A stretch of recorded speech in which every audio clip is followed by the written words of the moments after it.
بداية نبدأ أول أخبارنا بصحيفة صحف. أم متوفية منذ 4 أشهر تلد مولودا حيا. في حالة نادرة على مستوى العالم، تمكن فريق طبي سعودي من الحفاظ على حياة جنين لأم متوفاة دماغيا منذ 4 أشهر. وكانت المريضة البالغة من العمر 38 عام قد تم تحويلها من أحد المستشفيات إلى مستشفى سعد التخصصي بمدينة الخبر منذ أكثر من 4 أشهر، وهي في حالة متدهورة، وكانت تحمل في أحشائها جنين عمره 11 أسبوعاً لحظة دخولها المستشفى، حيث جرت متابعة تغذية الأم عن طريق التغذية الصناعية والمحافظة على حركة الأمعاء دوائياً كي تتناسب مع حاجة الجنين إلى السعرات الحرارية المطلوبة.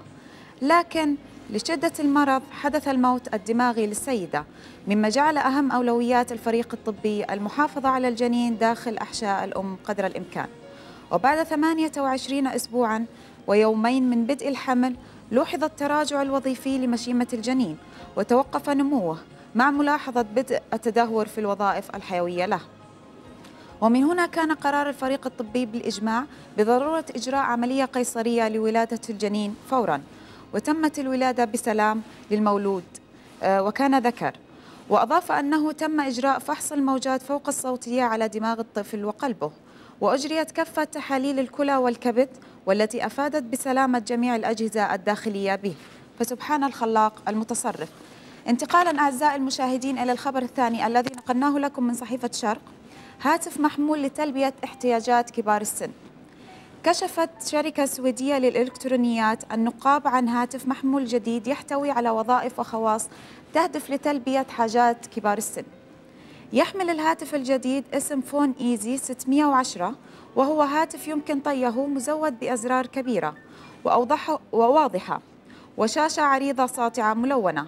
ومن مزايا هذا الجهاز خاصية الرنين المرتفع الذي تبلغ درجة ارتفاع صوته فوق السيارة، بحيث يستطيع كبار السن الذين يعانون من ضعف السمع الانتباه عندما تصلهم مكالمات على الهاتف. كما يحتوي الهاتف على مفتاح للطوارئ يتيح إمكانية إرسال رسائل نصية إلى أشخاص يتم تسجيل أسماءهم بشكل مسبق. انتقالاً أعزائي المشاهدين إلى صحيفة عناوين. لأول مرة مطعم سعودي يقدم طعام القرآن والسنة. شوي هذا الخبر ممكن يكون مثير فضول السادة المشاهدين، خليني أخذكم على الخبر نشوف تفاصيله.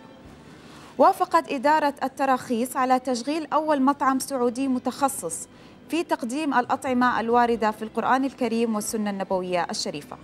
كما حصل على موافقة خاصة من هيئة كبار العلماء التي تختص بشؤون الإفتاء في المملكة. وقال صاحب المطعم إن فكرة إنشاء المطعم تستهدف تقديم بديل عربي إسلامي صحي لما يقدم في المطاعم الأجنبية من وجبات سريعة تضر بالصحة، مستندا في ذلك إلى بعض ما جاء في القرآن الكريم والسنة من أطعمة كالتلبينة النبوية المكونة من دقيق شعير واللبن والعسل، ووجبة الملكة التي تحتوي على اللبن والخل وحبة البركة، إلى جانب مشروب الزنجبيل الذي يقدم بارداً للاستفادة الصحية المتعددة، والمعروف عند بعض الناس بكونه يقدم ساخناً. كما يقدم المطعم أيضاً وجبات خاصة بمرضى السكر التي تحتوي على الحلبة والذرة. وعن الخطوات المقبلة لتطوير هذه الفكرة، يعتزم صاحب المطعم إضافة عدد من الأكلات إلى جانب القيام بتخصيص مكان لزراعة الزنجبيل والنعناع والليمون بقرب المطعم. انتقالاً أعزائي المشاهدين إلى صحيفة شرق الإلكترونية. العنوان يقول: جوجل تعلن توقيف خدمتان تعنيان بالصحة والطاقة. الخبر بداية الخبر: أعلنت شركة جوجل عن إيقاف 2 من خدماتها على شبكة الإنترنت بسبب أنهما لم تنجحا باستقطاب جمهور واسع لهما، وهما جوجل هيلث التي تعني بالصحة، وباور ميتر المتعلقة باستهلاك الطاقة، وفقاً لوكالة FB. وقال مسؤولان من الشركة هما آرون براون وهو القيم على كل ما يرتبط بالصحة، وبيل ويل القيم على الطاقة: سوف نوقف العمل بهذين المنتجين اللذين لم ينجحا كما كنا نأمل، لكنهما شكلا نموذجين معبرين. وعلى مدونة المجموعة كتب المسؤولان: حتى ولو أنهما لم يسجلا انتشارا واسعا كنا ننشده، إلا أننا نعتقد أنهما أبرز أهمية التمكن من الوصول إلى المعلومة في ميادين ليس من السهل بلوغها عادة. وسوف تتوقف خدمة باور ميتر التي تسمح للمرء بالقيام بكشف حول استهلاك الكهرباء في 16 سبتمبر أيلول. أما خدمة جوجل هيلث التي تسمح بتخزين وتبادل بيانات صحية شخصية فسوف ينتهي العمل بها في الأول من كانون الثاني. وأضاف الخدمتان كانتا ترتكزان على فكرة أن الناس من خلال معلومات شاملة ومحسنة سيتمكنون من القيام بخيارات أكثر ذكاء، سواء كان ذلك للعناية بصحتهم وراحتهم أو بهدف توفير الأموال والطاقة في منازلهم. أخيراً أعزائي أخذكم إلى خبرنا الأخير أنقله لكم من صحيفة يا ساتر. سيدة مصرية تشتري 5 سمكات وتحصل على 19 سمكة. كيف صارت هذه الحسبة؟ ايش رايك فيصل؟ ايش رايك بنات؟ يعني احنا نعرف انه خذ قطعة وقطعة مجاني، لكن تاخذ 5 في 19 وسمكات. حلوة، عرض مغري. خلينا نشوف ايش يقول لنا الخبر. سيدة مصرية تشتري 5 سمكات وتحصل على 19 سمكة. في مصر فوجئت سيدة مصرية تعيش بالعاصمة القاهرة وهي تنظف 5 سمكات بأن كل منهما تحمل في جوفها سمكات أخرى، ليصل مجموع حصيلة السمكات إلى 19 سمكة. بالتأكيد تمنيت هذه السيدة لو أنها عثرت على خاتم ألماس،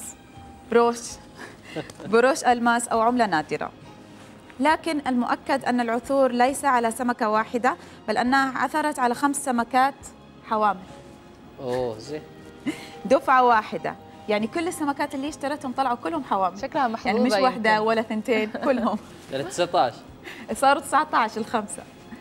يعد بحد ذاته أمر استثنائي قد تكون له دلالات أكثر مما لو أن السيدة المصرية عثرت على كنز ابتلعته إحدى سمكاتها.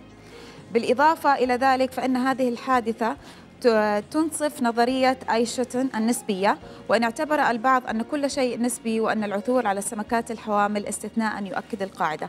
وإيش الغريب بالخبر أنه لقت كل السمكات حوامل، مو واحدة ولا 2، أنه لقت كلهم حوامل. يعني أهم شيء بس ما تصير مثل الفنان عادل إمام وقصته مع الخاتم. ايش ايوه، بعد ما لقى السمكة ما لقاش الخاتم. ما لقاش الخاتم.